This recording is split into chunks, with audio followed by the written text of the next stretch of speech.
Hi, my name is Isabel. I'm a student at the University of Reading, going into my third year where I study archaeology. And we're here at the site of Cookham to tell you about its history. So it settled in the 8th and 9th centuries in the Kingdom of Mercia. So after the death of King Offa in 798 AD, his wife, Queen Cynethryth, moved here and became abbess of the monastery. So it was a really powerful monastery. We have a lot of evidence of monasteries all along the Thames during this time, but we have no evidence past the end of the 9th century. The current monastery is likely to be under the 12th century church, which is Norman. So in this field we have what believes to be the settlement associated with it, as well as the cemetery. So my name's Gabor Thomas. I'm a professor in early medieval archaeology in the Department of Archaeology at the University of Reading. So we're standing on the site of research excavations here in the village of Cookham in Berkshire on the River Thames. We've been investigating this site this is our third summer season, and what we're investigating is an Anglo-Saxon monastery that stood on this site in the 8th and 9th centuries AD. So what we're revealing in its various elements is an extensive monastic settlement that was one of the most important royal monasteries on this stretch of the River Thames. And the River Thames, in the period that we're looking at, was a political frontier between the powerful kingdoms of Mercia and Wessex. So it was staffed by members of the Mercian royal family, and it was a very important Christian religious centre, but also an economic hub, a place that was actively engaged in trade along the River Thames. So it had lots of different functions: religious, political, and economic. So this particular summer season, we've got two areas under investigation. Up towards the River Thames, we've got what we think is one of the major monastic buildings that stood on this site in the 8th century AD. This is an extensive timber building with internal floors and hearths. So it may have been one of the communal buildings in which the monastic brethren congregated on a daily basis. It's quite sophisticated architecture looking at it and the archaeology that we're uncovering from it. And it's surrounded by streets and yards, roads, quite a lot of infrastructure associated with this building as well. In the other part of site that we're investigating currently, we've got very different archaeology. We're investigating a cemetery that went along with the monastery. So we're excavating burials, Christian burials, that were perhaps part of the wider lay population that lived in this area, because it seems to be a mixed demography of males, females, potentially children. So at this period, monasteries attracted burials from the wider population because there was a belief that being buried close to these religious centres sort of gave you beneficial, it was beneficial for the onward progression of the soul and salvation. So they're going to give us lots of human-centred perspectives on the world of this monastery, people's health, for example, their diet, those kind of perspectives that only really can come from burial archaeology. So the archaeology that we've got here is very complementary in informing us on different aspects of daily life within the monastery. Hi, my name's Sarah and I work for the University of Reading as a technician, and I specialise in photography and graphics archaeology in general. So what I'm doing at the moment, and what I do a lot of, is photogrammetry, and I teach the students how to do photogrammetry. Right now it's right at the end of the excavation, and I'm standing at the edge of Trench 3, and I'm in the process of making a photogrammetry model, which is going to be a final site record of this horizon of the archaeology. And I've been doing that all over the site, in particular with specific features like the skeletons, and it's a way of capturing a 3D image of the excavation, or a part of the excavation. And it will be hosted on a website called sketchfab.com, which anyone can then access and look at our archaeology as we have posted it up. So I've put quite a few models up already during the course of the dig. So what it involves is taking a series of overlapping photographs. They must overlap by at least 70%, and then you have specific settings on the camera, and those settings are predetermined by the program I use, which is called Agisoft Metashape. So I'm going to do the rest of this trench now. I've already started it, so if you'd just like to watch me in progress, I basically take lots of overlapping photos, a bit like in a very systematic manner. A bit I will do some with a drone. So when I do it with a drone, it enables me to do a large area. So I'll do the whole of trench 1 and I'll do the whole of trench 3, and I generally do this at the end of an excavation and at various phases during the excavation to capture those horizons in a 3D photographic.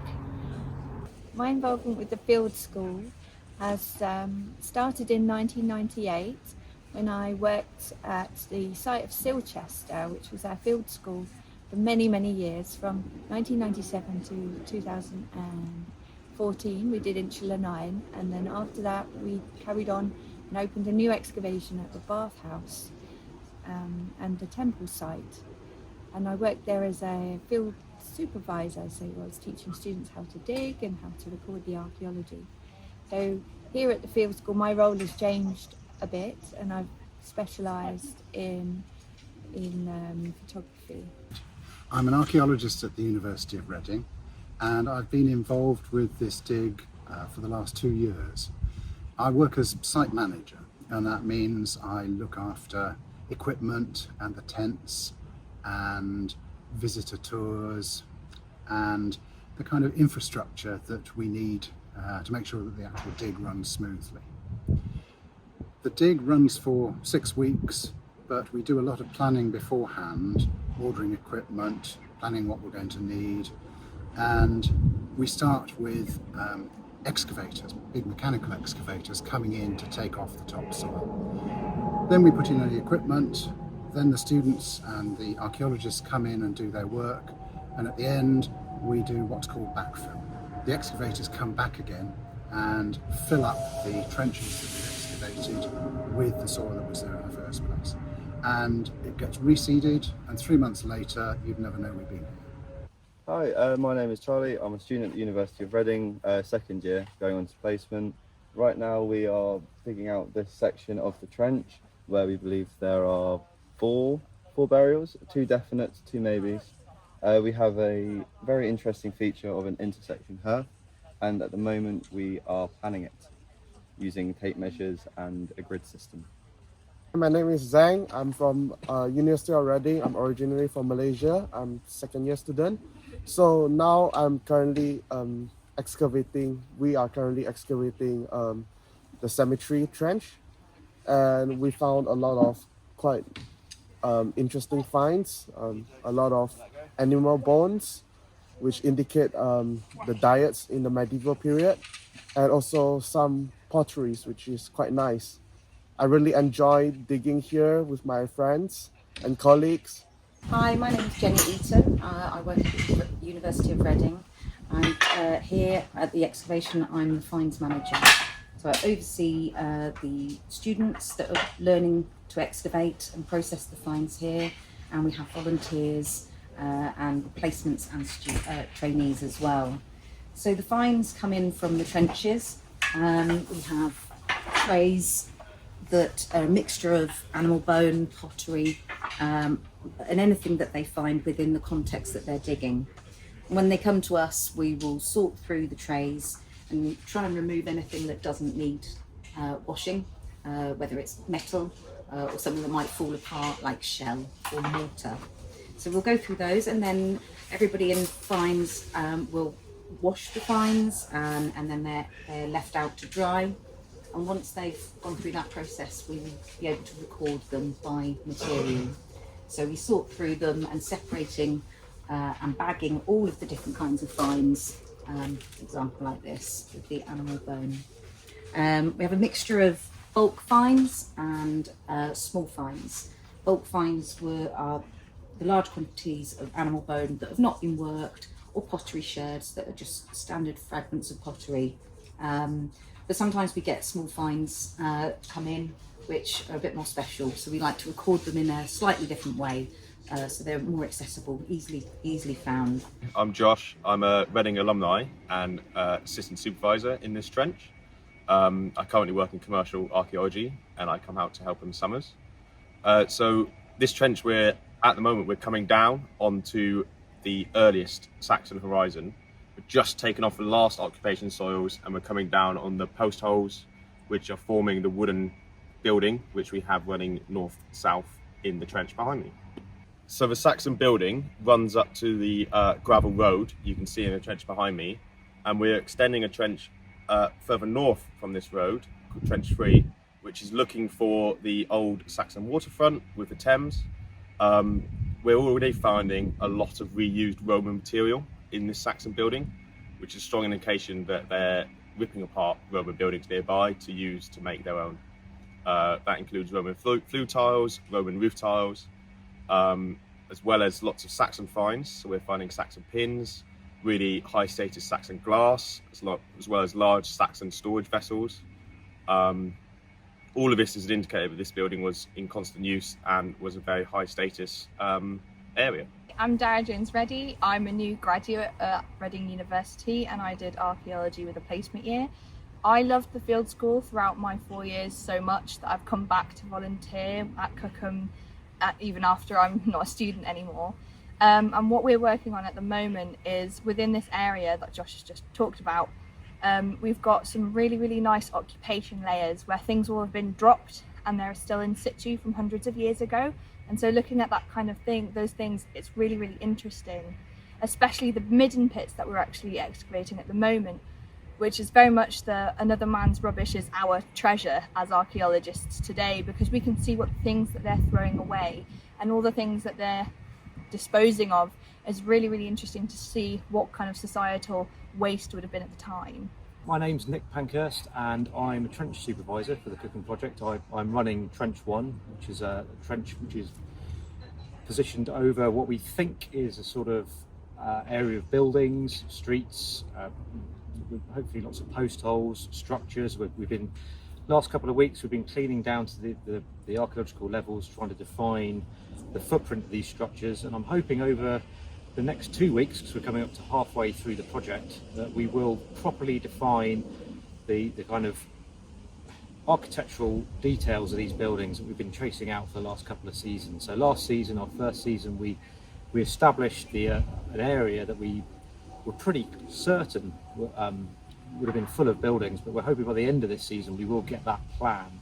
We'll start to find the post holes, the actual ground plan of the structures here, and then by doing that we'll be able to sort of go back to some of the other features that we've found and sort of work out exactly how they're using the space here. So what I've got in front of me here is our total station. It's a piece of survey equipment and it's robotic. So at the moment the total station, which is on the tripod over there, is spinning around trying to locate the prism, which is at the top of this pole.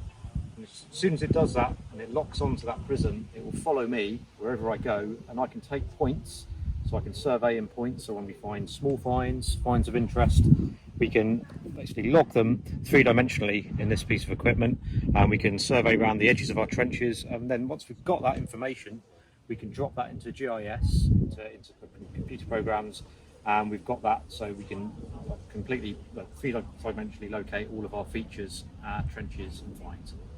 I'm Leonie and I'm a third year student at the University of Reading. Currently I'm excavating an Anglo-Saxon graveyard. There's lots to be found, lots to be learned. We're doing it in an incredibly respectful way, hence why we're not showing any of the remains to anybody. But yeah, we're very excited about what we could learn about. I am Jonathan Baker and I am an undergrad student with the University of Reading here on Cookham with everybody else. Right now I am sweeping back a potential grave site and pointing out bones and making contrasting graves. After this excavation I'm thinking of looking into doing commercial archaeology, maybe with TVAS or another company that can be recommended by other students or teachers, stuff like that. My name's Keith Abbott. I'm currently retired from work, but I'm a part-time student at the University of Reading, where I'm doing a master's in archaeology. So I've just completed my first year of a part-time course, and this is the field school. But I'm also a volunteer with local archaeological societies, particularly the Berkshire Archaeological Society, who's been here at Cookham for the previous 2 years. So I've been involved with this excavation from the very start in 2021. So my role really is of that of volunteer. I'm one of the excavators working in the trenches alongside students and other volunteers. And as I gain more experience through my studies, I'm able to train and assist the university staff in sharing skills and experience with the students. But the thing I really like about this site is the fact that it is almost unique in terms of the preservation of the archaeology of the early medieval era. And it's a site with such a rich history and background, as well as being local to where I live. And it's really great working with the local community and other volunteers, peeling back the layers of history and finding some really cool artifacts from the early medieval period, as well as the remains of some of the individuals who lived here back in the 8th and 9th century, who have enjoyed living in this area of Berkshire as much as we enjoy living here today. My name is Adam Wilson. I'm currently doing an MA part-time in creative writing. I live locally to the site, and this is the first year I've managed to get involved. I'm one of the volunteers here, and yeah, it's been a really interesting experience in terms of partly learning a load of different new skills, completely unrelated to anything I've done in the past. It's an area and a time in history that I have had a lifelong interest in, and this is just coming at it from a slightly different direction. Archaeology is interesting to me insofar as it gives the detail up about a historical period or time, rather than the sort of the history top-down approach. Hi, I'm Fedor Kianenko. I'm one of the volunteers on site, and I've spent about 4 weeks now working over in Trench 3, which is this new evaluation trench. It's been opened this year, and it's produced all those fantastic finds from the entire site. It's been an absolute joy to work there. I've only ever really dug once before, so this has been a fantastic bit of experience to really get up close and personal with Anglo-Saxon archaeology. It's a time period that I adore, but I've never been able to get my hands on actual finds from it. So this has been a phenomenal amount of experience, getting really intimate with some of the typical finds from this period, but also more atypical finds from this period that have been produced on this site because of how well preserved it is. I'm Phillida Shelley, and I'm artist in residence on the Cookham Abbey site, and I create work alongside the archaeologists. So I'm drawing on site, I draw the finds, the people, and how the site is actually changing as they excavate. And I'm inspired by everything that happens here, not just Anglo-Saxon sort of research, but also up to present day, the things that get discarded. All of this inspires the work that I do.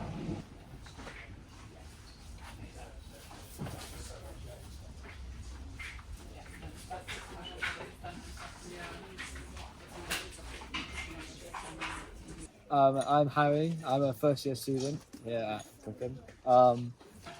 I'm in Trench 1, and I'm working on what they thought was an oven, a bread oven, but as I've been excavating it, they've not found any remains, any soil remains of any burning, anything of the sort, so they've had to change their prediction from an oven to a post pit.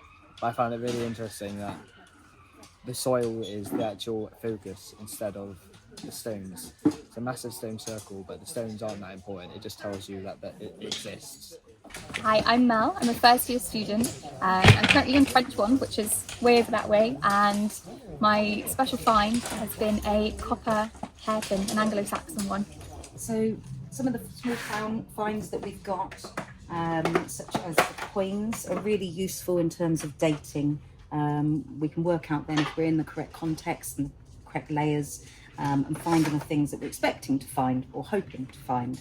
So we've got some silver shatter coins. This indicates lots of trading coming through here. So some of them are quite easily visible with the descriptions and the stamps, and we'll get a specialist to look at these and clarify dating. This particular coin is 8th century, so we know that we're in the right context and finding the correct things.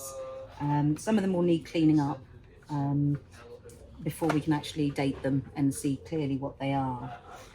Some of the nice finds that we've got, this iron knife came out of Trench 3, and it's a complete iron knife, even with some of the remains of the handle, presumably. So some organic material there, and on the end there's some capping and a rivet. So we'll send that off to be looked after by and conserved, and they can hopefully x-ray it and we can get some more information from that date-wise. So the rarer items from this Anglo-Saxon site would be glass. It's much rarer than when from the Roman time. So we do small find all the pieces of glass that are here, and we have a particularly nice fragments of glass here with this reticella trails. Again, this gives us specific dating for the Anglo-Saxon period. So this is probably from a beaker, and it's actually dark green glass and very special to find. So it's lovely. And what else have we got? We've got some copper alloy small finds, and one of the nice objects from here is this copper alloy pin, and it's very small, so most likely something to do with the head and the hair or dress fittings. It's too small to be really something for a skirt or cloak, but it's unusual to get it complete, and it is very small. And I think copper alloy pins are particularly related to females and the presence of women. And obviously if we've got the monastery and the nuns here, that's quite a good indication of we're finding what we're expecting to find. My name's Libby. I'm a first year student at the University of Reading. I'm doing an archaeology and anthropology joint honours degree, and we're currently excavating a grave. We believe the grave's been disturbed since the bones don't really match up and they're jumbled in a mess. They're not exactly a nice even skeleton as many other graves are. For example, we found quite a lot of ribs, some vertebrae in the skull. We haven't found any humerus, or we haven't found the leg bones either, which makes us believe this grave was disturbed and later reburied. We're finding all sorts of things in this pit since it was an old graveyard near the nunnery, and I just think it's good what we're doing. We found lots of stuff. We're taking measurements so we can mark it down on a plan. Now the plan is really important for context, so we know what's been dug up. It's a way of keeping records, really. It's said in archaeology, for every hour you spend digging, you spend 2 doing paperwork, so it's important to write things down so we know what we know. My name's Rory. I'm the environmental manager here on site, and I'm teaching flotation to the students. Basically, whilst they're on site, they will come across a feature. There's some burials to our right, and for example, when they excavate these burials, they fill up tubs of mud. They do this for every feature, so a well, a post hole, a ditch, and then that's all bagged up. It's labelled so we know exactly where it is from the site, and then it comes to this processing place up here. We take how many litres in the sample and we write it down, and then we wash through the mud and we get rid of all the silt, and we're left with the organic remains that rise to the surface in the flotation tank. Yes, and we have a dried sample here to our right on the table, which we just finished, and then we have a washing line where we have a washing line where we hang up the flocks So we have the plots here, in danger of it all falling to pieces. But yeah, we have all the organic remains that rise to the surface. This could be like charcoal or seeds or even shells. And basically the charcoal, if it's a large piece of charcoal, we can radiocarbon date that and have a more clearer picture of what's going on site. My name's Mark Griffiths. I'm a first year at Reading University. We can be seen as one of the first major rulers that ruled over a decent portion of England, known as Mercia. And in Cookham, we're just finding a lot of artefacts, things like coins, bones, and such. And we're also finding a lot of context as to what the site was like. This place was a nunnery, and it was also a bit of an industrial centre. We've been finding boneware, metalworking, things like that. And yeah, it's got a lot of history. I'm quite interested in a lot of the metallurgy, a lot of the ironworking that's been going on here. There's been some good finds, coins and such, but there's also been, we found maybe a large building, the theory is, from the post holes. This is an installation on an archaeological site in Cookham, and it's an arrangement in the symbol of an Anglo-Saxon symbol which is meant to be Mercia, and it's found on the back of a Queen Cynethryth coin which was excavated in Kent. And I chose this symbol because it's now being used by Cookham, Friends of Cookham Abbey, which is a charity which is raising funds for the analysis of all the finds in Cookham. It's made of shower heads because there's a company in Cookham which supplies shower heads to the NHS, and the NHS replace those shower heads every 4 months. And when they replace them, they come back to Cookham to another company called Cookham Waste and Recycle, and they recycle these shower heads so that they don't end up in landfill, and so that, you know, in hundreds of years' times, hopefully these won't be found by future archaeologists. And so it's in this place because it's near a dig where we're looking back into 700 to 900, a significant time in Anglo-Saxon times, and it's just to get people thinking about how we view finds from the past and how we view waste now. And it's set slightly back from the trenches so that it's not absolutely in sight of the trenches. We've got the spoil heap behind it. But one point it can do is that when they do drone shots going up into the air to do research shots for the whole of the dig, that emblem of the Mercia will be on those shots. So that's quite a nice way to record this place.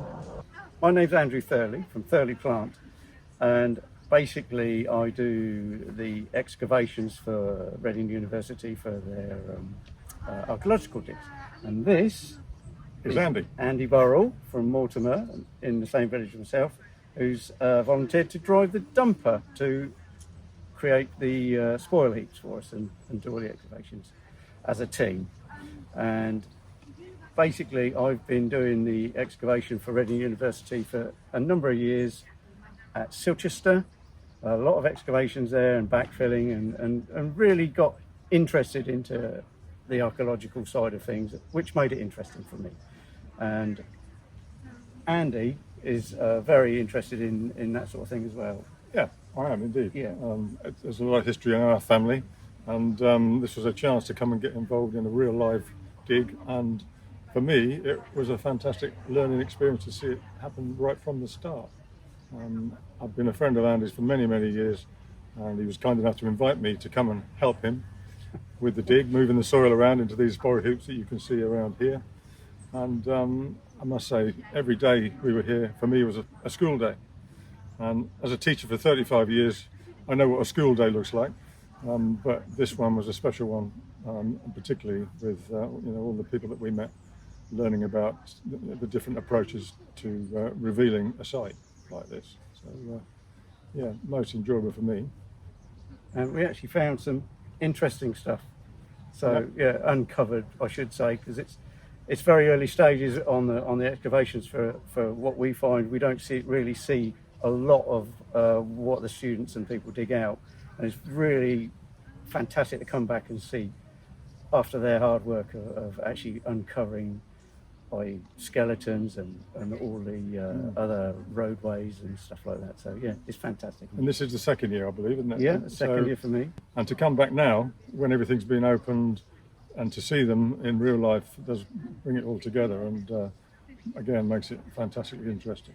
The amount of work that goes on here is just incredible. I mean, the endeavour, people on their hands and knees, day in, day out, is quite impressive. Yeah, most impressive. We use machinery. We did, yeah, we used machinery. We didn't get on our hands and knees as such, but no, it was really great experience. Hiya, I'm Anna. I'm currently working on the well, and this well has been cut into the road, so it's a later feature.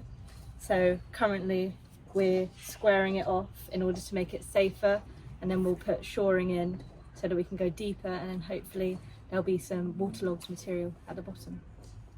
My name is Ewan. I'm helping out here on the site right now in Trench 1. Right now I'm digging a post hole. Right now I'm digging that up, so what I need to do is essentially excavate that, half of it, and then just to define it and see where exactly the post hole is. As you can see, there's like a number of post holes around the site.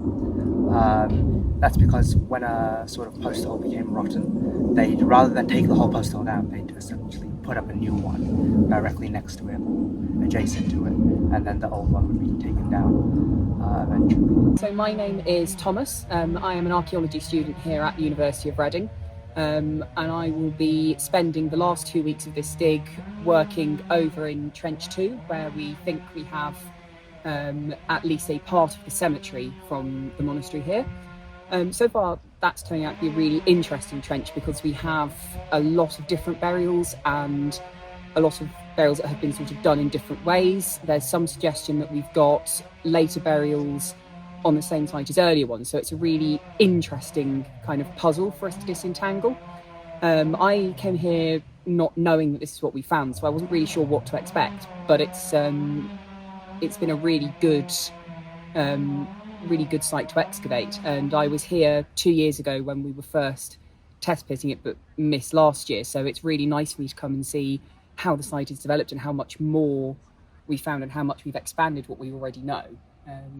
And I'm hoping that over the last 2 weeks of the dig we'll be able to add even more to that and hopefully answer some of the questions we have, but maybe also ask some new questions, because that's what keeps it interesting, is having new things we want to find out, new kind of puzzles to solve, and more research to do, so that hopefully we'll be able to keep coming back here for a long time yet. Hello, my name is Jonathan and I'm an archaeology student at the University of Reading. I'm taking this archaeological field school as a module, so I'm being assessed on my excavations here. I've been here for the past 2 weeks and I'll be here for the duration of the excavation. For the first 2 weeks I spent my time in Trench 2 working on the cemetery cleaning and then excavating one of the graves where we found, I believe to be a 6 foot tall male, which is very tall for the Anglo-Saxon period. So that is a very good find considering the conditions of the bones were also excellent. And in weeks 3 and 4, I'll be working behind me in Trench 1, looking to find some buildings where I'm currently excavating a post hole, and hopefully I'll find some good finds indicating as to life in Cookham during the Middle Anglo-Saxon period, such as jewellery, pottery, and maybe even, if we're very lucky, a coin, which would be the best find we could possibly hope for. Hi, my name's Olivia and I work here on the Cookham site as a sort of social media manager type of person, where I go around and I film videos of the people working and I take photographs of everyone at work and I upload them to the social media for the Archaeology Society at the University of Reading, as well as sending the videos over to the staff members so that it can be uploaded to the department's Instagram. Hi, I'm Louis. I'm a third year undergraduate student at the University of Reading, and I am currently working on my dissertation about portable X-ray fluorescence analysis, in which I'm using it at the Cookham Field School here. This is the portable X-ray fluorescence analyzer. It's an incredible piece of technology and it's very accessible and easy to use. It utilizes X-rays so that we can figure out the chemical composition of soil, of different bones or different finds. What I'm looking at specifically is the difference between the chemical composition of porous lesions on bones and regular archaeological bone. But while working here, what we found is that there are a huge amount of possibilities for using PXRF.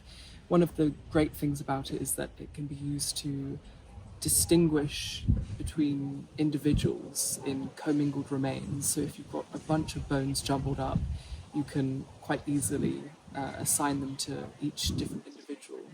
It can be also used to look at the different chemical compositions in the soil between different types of burials, as well as helping to distinguish what certain features might be in a trench. So if we were to analyse a hearth, we might be looking for spikes in levels of phosphorus, of potassium, of magnesium, and since it's portable, it's really easy to use in the field, but it can also be used in a stand. I can show you an example of how it works.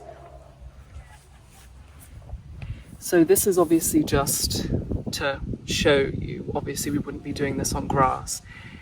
What we do is we just place the nozzle of the machine against a sample that we want to take when it's in handheld mode, and you can see that there is a view of the camera there. Then all we would do is hold down on the trigger for 120 seconds. Then, after those 120 seconds are up, we will have all of the data that we need about the sample, and it will look something like this, where everything will be shown in parts per million. So in a sample, we'll see the amount of phosphorus, aluminium, iron, and all of those different things in parts per million. The way that it works is it fires X-rays at a sample, and when a sample becomes agitated by the X-rays, the electrons in the atom are fired out in a way. And in a very simple way, the PXRF machine is capable of calculating what a chemical is based on the amount of energy that it gives off when it's agitated by the X-ray. Here we've got some Roman tile. On this site there was Roman tile used from locally and repurposed here, and got a nice piece of tile here with actually a footprint, most likely a doggy, and so that's always nice to see, because you can associate with that a bit more, the people and what was going on in that time. So when they were making these tiles, they would lay them out to dry, and obviously you've got animals and children running around and running across them, so that's always a lovely find. I'm Shania, I'm a first year with the University of Reading, and I found a finger with a ring still on it in one of the graves today. We've been digging up the skeletons from their graves today to be analysed, and while trying to get up a arm, we came across this lovely iron ring on the finger. We're not entirely sure what it's used for yet, but it's the only skeleton we found like that so far. But we do think it's maybe for healing. It's the penultimate day of our excavations. We finish tomorrow. The end of a 4-week field season, and a very, very busy field season for us. We've found some amazing archaeology this year that surpassed, I think, our expectations considerably on what we thought we might find. So we know so much more about the Anglo-Saxon monastic settlement and landscape that existed here 1200 years ago than we did at the same stage last year. So just to run you through some of the major discoveries and highlights. So we now know that we have one of the main buildings from the core of the monastery, a timber building, a residential building that may well have served as a refectory for the monastic brethren that lived here. So very rare to get these buildings of this type, this date. We found an amazing well that formed part of the settlement, with a preserved wooden barrel lining in the bottom and lots of wooden and leather and other objects that were discarded into the well when it went out of use. We found an amazing feature at the northern end of our site. Still not 100% sure of what it is, but it may well be a leat for an Anglo-Saxon watermill. Watermills were considerable infrastructure and technology for this period, and the close association with monasteries. We found a very substantial Anglo-Saxon cemetery that would have formed one of perhaps several within this wider monastic landscape. We found some really interesting burial archaeology as part of the cemetery. We know it was used over multiple generations, perhaps for a span of 150 or 200 years. We've got some really interesting insights into the contemporary population. We have individuals of different genders, of different ages buried there, and using a variety of different practices within the general rite of east-west burial. We have coffins, for example, represented, as well as shroud burials. And on top of all of that, we've had a wonderful array of artefacts of the 8th and 9th centuries AD. We've had some wonderful vessel glass from high-status vessels that may have been imported from the continent. We've had an exceptional variety of Anglo-Saxon pottery. We've had very interesting dress accessories. We've had more delicate pins made of silver and bronze. So, you know, really it's been amazing all round, and it's, you know, a lot to reflect on. You know, we've got to go back now and think about the results carefully, do some analyses on targeted finds. We need to do radiocarbon dating. So, you know, our thoughts will develop on what we found this year, will develop fast over coming weeks and months as we do that analysis. But overall, it's been a remarkable season of archaeology, demonstrating just the huge research potential of this site at Cookham. And we still have so much more to learn.